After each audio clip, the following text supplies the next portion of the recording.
Di video ini aku bakal bahas apa sih plus dan minusnya film Siksa Kubur ini gitu ya.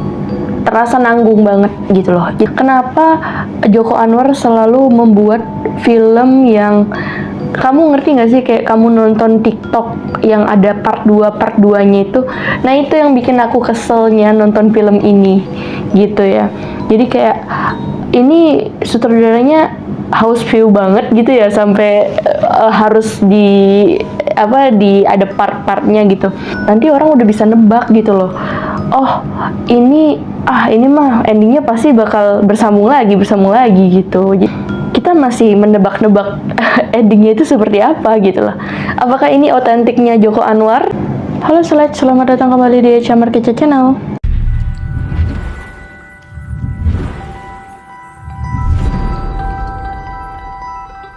Halo guys, sebelumnya kenalin, nama aku Echa dan aku adalah seorang tarot reader dan juga aku ada beberapa konten-konten horor lainnya di channel YouTube aku. Kalau misalnya kalian pengen konsultasi tarot atau face reading secara personal, kalian bisa DM Instagram aku Echa Markecha atau menggunakan Telegram aku Echa Markecha.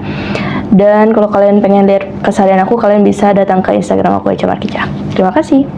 Nah, di video kali ini aku bakal nge-review film Siksa Kubur yang disutradarai oleh Joko Anwar. Kalau sebelum-sebelumnya Joko Anwar udah berhasil nih bikin film Pengabdi Setan dan berbagai film karya dia yang lainnya. Bahkan aku pernah nonton Pengabdi Setan untuk yang pertama kalinya di premiere. Itu benar-benar bagus banget untuk dari segala macamnya ya. Kayak dari pengambilan gambar, teknik videografinya, dan juga alur ceritanya juga mantep banget, dan konsepnya di era tahun 90-an itu dapet banget ya. Nih, aku udah nonton untuk film Siksa Kubur yang lagi viral nih belakangan. Dia lagi bikin film Siksa Kubur. Ini bener-bener oke banget filmnya. Aku nontonnya tuh kemarin, tepat tanggal 11 April pas launching, aku nonton di Bali ya. Dan aku tuh kayak dibuat kagum sama ceritanya. Cuman film ini ada plus dan minusnya, dan di video ini aku bakal bahas apa sih plus dan minusnya film Siksa Kubur ini gitu ya. Dan sebenarnya aku juga udah, selain nonton Siksa Kubur, aku juga udah nonton film Badara Wuhi barusan. Jadi kemarinnya aku nonton Siksa Kubur, hari ini aku nonton Badara Wuhi. Jadi aku bakal review ke kalian sedetail-detailnya. Jadi aku bakal nge-review ke kalian kira-kira sebagus apa sih film Siksa Kubur dibandingkan dengan karya-karya Joko Anwar yang sebelumnya. Nah, kalau di film Pengabdi Setan kemarin kan dia tetap menggunakan konsep di Indonesia pada zaman dulu gitu ya. Di film Siksa Kubur juga sebenarnya mereka juga merancang konsep yang sama, cuman dalam cerita yang berbeda. Kalau di Pengabdi Setan mereka lebih menonjolkan sisi horornya saja. Menurut aku sih lebih ke horornya, dan juga mungkin teknik-teknik dalam membuat film itu sehingga seperti zaman dulu. Kalau di Siksa Kubur ini dia lebih kayak ke konsepnya itu zaman dahulu, lebih bertemakan tentang keluarga yang mungkin nggak cuma ngebahas masalah horor, tapi juga lebih ke membahas juga tentang psikologi, kayak misalnya kekurangan figur ayah dan juga kekurangan figur dan peran orang tua. Itu juga nyampe banget pesannya di film ini. Jadi bener-bener kayak wah, kamu bisa ngerasain experience, kamu nggak cuman nonton horor, tapi juga kamu bisa tahu mengenai psikologi seseorang gitu loh. Kayak oh, ini bisa terjadi karena mungkin dia kurang figur ayah, atau mungkin ini bisa terjadi karena dia kurang figur dari orang tuanya di masa kecil, seperti itu. Jadi menurut aku ini filmnya sangat mengedukasi, dan juga aku juga bisa ngelihat banyak sekali teknik-teknik yang dibuat di film ini yang membuat jump scare-nya itu berbeda dari film-film horor lainnya. Jadi kan kalau film horor tuh jump scare-nya lebih ke mainstream ya. Jadi di sini aku melihat ada kemajuan di mana jump scare-nya itu tidak terduga gitu loh. Jadi kamu bisa nonton film itu, dan bener-bener sometimes ada beberapa jump scare yang kamu nggak bisa tebak itu tuh bakal jadi jump scare gitu loh. Nah, di situ seninya yang aku suka dari film ini, dan juga alur ceritanya juga menarik ya, bener-bener unik, dan kayak plot twist sih menurut aku. Dan di akhir filmnya cuma kekurangannya di akhir filmnya ini sih menurut aku. Kenapa aku bilang di akhir film itu plot twistnya itu kayak terasa nanggung banget gitu loh. Jadi kekurangan dari film ini sendiri itu adalah ending dari filmnya.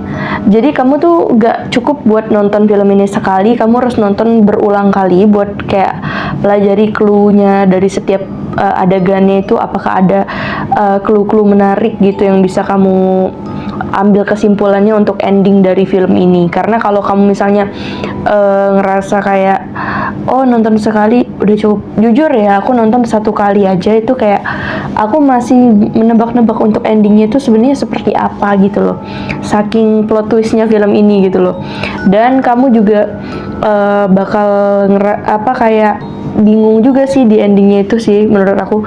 Jadi kekurangannya menurut aku di endingnya itu, kenapa Joko Anwar selalu membuat film yang kamu ngerti gak sih, kayak kamu nonton TikTok yang ada part 2 nya itu. Nah itu yang bikin aku keselnya nonton film ini gitu ya. Jadi kayak ini sutradaranya house view banget gitu ya, sampai harus ada part-partnya gitu. Aku cuman kayak ngasih masukan aja ya, kayak kalau mungkin mau bikin kayak part-part begitu, lebih baik nih diselesaikan dulu nih ceritanya di awal. Kayak kita kan let's say nonton film horor barat juga gitu, kayak Annabelle atau mungkin Conjuring, mereka tuh nyelesain dulu gitu loh endingnya di film itu, and then nextnya baru ada kisah baru lagi gitu. Aku nggak tahu apakah ini memang ciri khas dari Joko Anwar atau memang ini bener-bener maksudnya otentiknya dia gitu, atau mungkin karena dia memang berambisi untuk membuat satu cerita itu menjadi beberapa sequel gitu ya. Cuma menurut aku kalau udah kayak gini udah sangat terlalu ketebak gitu loh. Jadi kayak setiap kali ntar kalau Joko Anwar nonton video reaction aku ini dan dia bisa nerima masukan aku, jadi ntar kalau seandainya di next nih kamu bikin film lagi gitu, nanti orang udah bisa nebak gitu loh. Oh ini mah endingnya pasti bakal bersambung lagi gitu. Jadi kayak kalau kata aku sih mending kamu bikin filmnya tuh diselesaikan dulu satu cerita di dalam satu sequel, dan nextnya mungkin anaknya lah berlanjut. Jadi kayak jadi kayak ada kesinambungan yang dimengerti di film pertama gitu loh, dibandingkan di film pertamanya masih kurang mengerti terus nextnya bersambung lagi gitu loh. Itu yang aku sayangkan dari film Siksa Kubur ini. Sebenarnya filmnya udah bagus, cuma kayak di endingnya itu udah ketebak bahwa itu bakal bersambung lagi di sequel yang berikutnya, yang dimana di film di sequel pertamanya itu kita masih menebak-nebak endingnya itu seperti apa gitu loh. Apakah ini otentiknya Joko Anwar? Mari siapa tahu nanti dia komen di video aku, kalian bantu tagin. Cuma kalau memang ini otentik, aku kasih saran sebaiknya nextnya agak diselesaikan di sequel pertama dulu, baru di nextnya ada di series-series yang lainnya gitu loh, untuk dalam satu cerita yang sama gitu, supaya kesannya tidak terlalu serakah view gitu.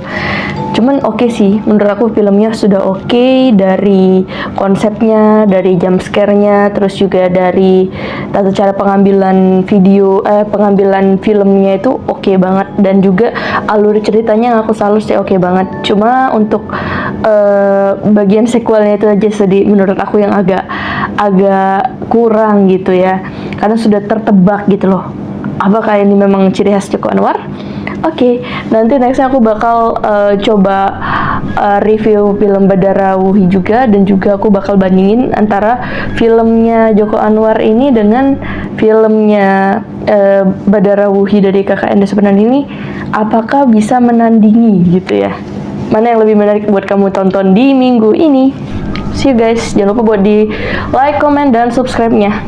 See you guys.